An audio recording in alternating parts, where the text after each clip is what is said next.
Hello, I'm Sapna Sapori. I am the Director for Education Leadership with IslandWood. And I'm Jenny Cunningham. I'm the manager of the School Overnight Program. My name is Kristen Kunkel. I'm the research manager with the North American Association for Environmental Education. Something that we say here often, and I think we'll continue to say, is that we've come a long way, but we have a long way to go. And evaluation helps us understand how to intentionally move forward and understand what we're doing well, how we're doing it well, what we need to adjust. Otherwise, we might be moving aimlessly. And that way, when we make changes, it's informed by the evaluation results that we received. And that a lot of our assessment is based around our mission statement and our strategic focus. So our assessment itself is intended to be focused in order to guide us down the path that we want to stay. The School Overnight Program has been running officially since the 2000-2001 school year. It's a residential and environmental learning experience. So students come from different schools, they come here, and we'll have something like 150 kids on campus every week. They stay overnight for 3 nights, 4 full days.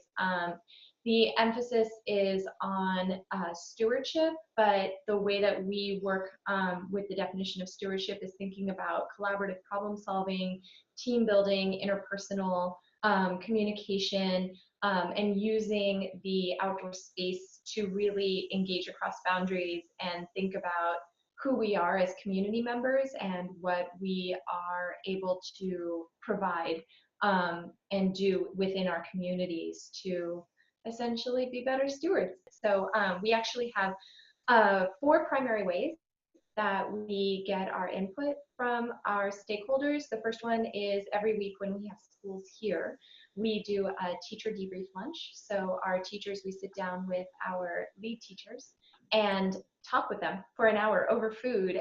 The second way is through an immediate post survey, which is done the day after they get back. And that's sent to all of our teachers and all of our chaperones. But then we do a 3 months out survey as well. And that's looking at the stickiness of the objectives. And that goes to the classroom teachers specifically. It assesses how the impact, if at all, is long lasting in their students and them.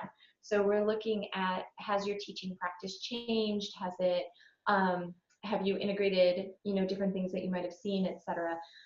Really, really cool information from all of those surveys. And then the last way that we get information directly from our community members is through something called the Community Engagement Forum. There's sort of a fear of asking too much from people, or whether it's teachers or students. Do you feel like that's a barrier, or do you feel like teachers and students are pretty willing to participate in these kinds of things? We definitely have some carrots associated with some things. The food one for debrief, the food itself is so good. And then the immediate survey has a carrot as well. And in order to get access to their pictures that they took all week with their kids, they need to fill out that survey, and then we give them a link to all of the photos. So there's a buy-in there of, okay, yes, I want access to the picture, so I will fill out this survey of information. We have like a 70% return rate on that particular survey. Yeah.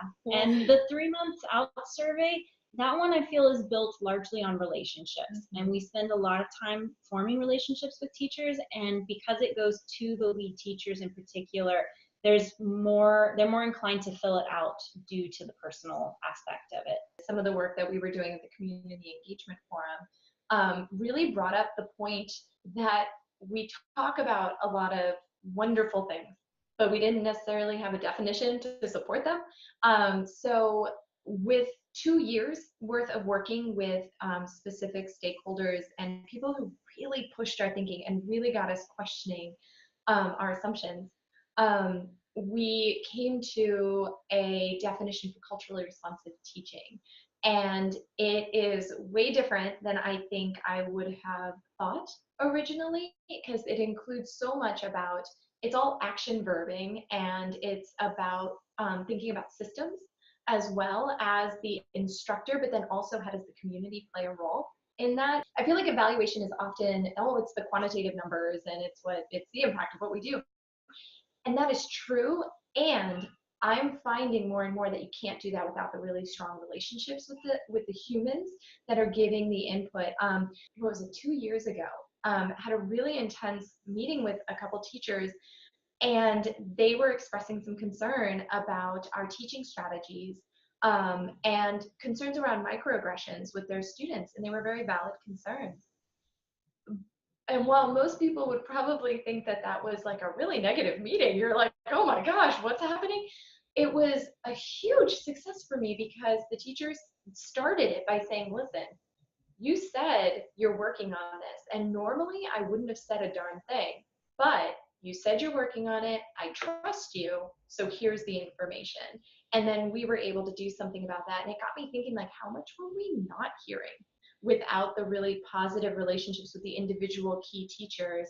Not that we didn't have those before, but were we open to receiving that? Were we asking the right questions, and were we demonstrating the vulnerability to be okay being wrong and wanting to change, and just kind of that openness to their feedback? So that was pretty cool, I thought. That's interesting. So you feel like just by sort of setting the intention and stating that it's something you're trying to do, you felt like you were able to get feedback and work on that. That's really cool. Yeah, that transparency, a big part of that is holding us accountable, right? Yeah. And it's kind of a scary thing to do, but how are we actually going to get better if we don't if we don't state what we're trying to do, why we've chosen to do those things based on the community input, and then get more community input to determine if we're doing it or not. So specifically talking about our assessment tool that we were using prior, one of the sections of it said connecting with place. And in using this with kids, we discovered that several instructors and several students had a lot of difficulty understanding what we meant with connecting with place. And when we tried to have it translated, we discovered it didn't necessarily translate into other languages like Vietnamese, for example.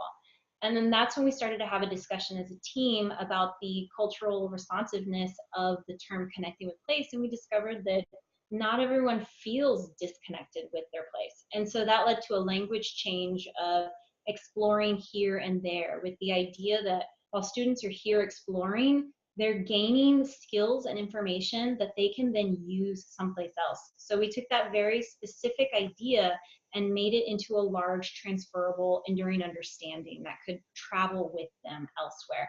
And it was only through the use of the tool and trying to understand it that we figured out that there was a disconnect there.